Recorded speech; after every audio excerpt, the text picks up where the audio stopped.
Human nature is unchanging, but so is the unchanging love of God.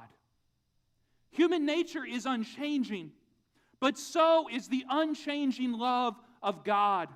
And Lindenwood, I want you to know that we worship a God who runs towards us, who races towards us, whose heart gets moving when God sees us, who has sweat on his brow and sweat down his back and yanks up his robe, and I assume God has pretty legs, but goes racing after us with those pretty hairy legs to embrace us and to stand between those that want to condemn us and those whose lives have failed so much that perhaps they deserve to be condemned. But God embraces us and races towards us, not only to absorb that punishment upon himself, but to embrace us back into the community without condition.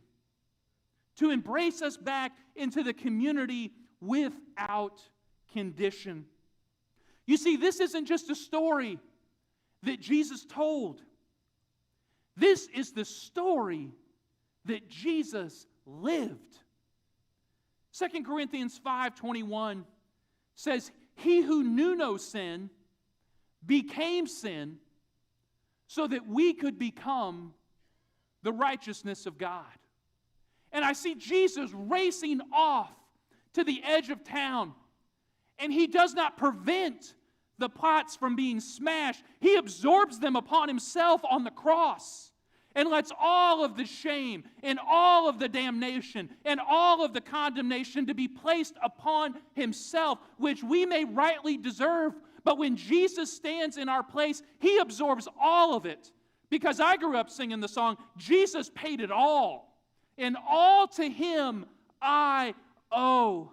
And we are grateful that when we hand Jesus our sin, he hands us his holiness.